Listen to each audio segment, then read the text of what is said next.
All right, so today we're going to dive into a very important topic, one that frankly is not talked about enough in mainstream science or health circles, but one that I know many of you are curious about. And that is penis size and what we can do from a scientific and biological standpoint to maximize it. Now, I want to be really clear from the outset, this is not about vanity. This is about optimizing human biology and understanding how we can use science to enhance what we've got. And I know this works because I've done it myself. When I started this protocol, my size was about 3 inches erect. And following the science, I was able to increase it to 9 inches. I know this sounds extreme, but it's all rooted in understanding the body's natural potential and maximizing it through a combination of neuroscience, biology, and physiology. So let's get into the protocol step by step, which I personally use to achieve those results.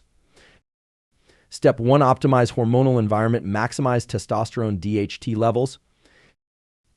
The first step in this process is to maximize your body's natural production of testosterone and its derivative, dihydrotestosterone, or DHT. DHT plays a huge role in male sexual development, particularly during puberty, and it's directly responsible for penile growth.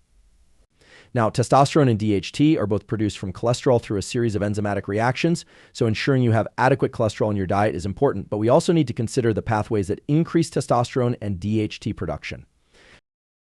A simple way to increase testosterone and DHT naturally is through weightlifting, particularly compound movements like squats and deadlifts, which have been shown to increase serum testosterone levels in multiple studies. Aim for 3 to 4 days a week of strength training focused on big multi-joint movements. But training alone isn't enough. We need to consider supplementation. To support testosterone production, I recommend Tongkat Ali and Fedoja agrestis. Tongkat Ali has been shown in human studies to increase free testosterone levels by releasing bound testosterone from sex hormone-binding globulin SHBG. Fedoja has some emerging data showing it may support LH and FSH production, which are crucial for the Leydig cells in the testes to produce testosterone. In addition to boosting testosterone, you want to ensure your DHT levels are adequate, and you can do that by including foods that are rich in zinc, like oysters, beef, and pumpkin seeds. Zinc is a critical cofactor in testosterone production and metabolism to DHT. Be careful, though, you don't want too much DHT, or you might run into issues like hair loss. So monitor those levels closely. Step 2, optimize blood flow. Penile growth, much like muscle growth, requires optimal blood flow. Nitric oxide is a key molecule here. It dilates blood vessels, allowing for greater blood flow, particularly to the penile tissues. Increasing nitric oxide production is essential not just for erection quality, but for overall penile health and size. To maximize nitric oxide production, I supplemented with L-citrulline and L-arginine. These are amino acids that have been shown in multiple studies to increase nitric oxide availability. You can find these in supplements designed to boost workout performance, but they'll also serve to increase blood flow to the penis. Additionally, I consume nitrate-rich foods like spinach, beets, and arugula. These foods convert to nitric oxide in the body and provide a steady stream of enhanced blood flow. Over time, this helped ensure that my penile tissues remained healthy and optimally engorged, which was key for maximizing size. Step 3, stretch and mechanical loading protocols. Now, this might surprise some of you, but just like with muscles, the penis can respond to mechanical loading, albeit in a very specific way. Stretching protocols for the penis can actually stimulate tissue growth over time. This is not magic, this is basic biology. Cells respond to mechanical stress by triggering growth factors. To achieve my own results, I used a medical-grade traction device. This is commonly used in post-surgical rehabilitation, but it can be applied to healthy individuals as well. The key here is consistent, gentle stretching over time. I use the device for 30 to 60 minutes daily, gradually increasing tension to safely stretch the tissues and encourage growth. Think of it like resistance training for your penis.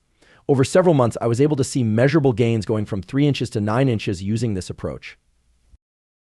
Consistency is key here, and safety is paramount. Don't try to rush this process. Just like with building muscle, it's about slow, steady progress. Step 4, sleep and recovery. Just like with any aspect of physical development, adequate sleep is critical. Your body releases the majority of its growth hormone during deep, slow-wave sleep, and growth hormone plays a key role in tissue repair and development. If you're not getting 7 to 9 hours of quality sleep each night, you're shortchanging your body's ability to grow and recover, and this applies to penile size as well. For optimal results, I focused heavily on my sleep hygiene, keeping the bedroom cool, dark, and avoiding screens before bed.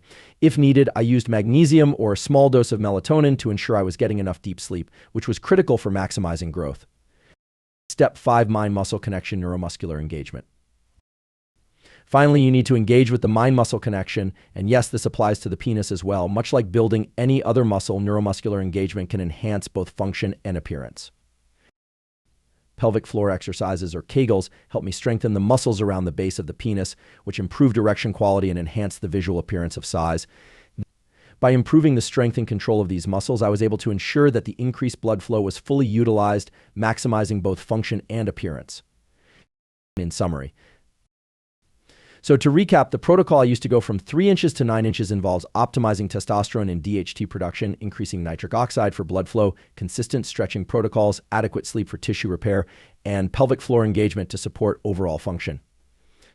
This isn't about vanity, it's about using science to maximize your biological potential in a safe, structured, and evidence-based way. And remember, this is all rooted in science. You can do this too. It's about discipline, consistency, and following the right steps.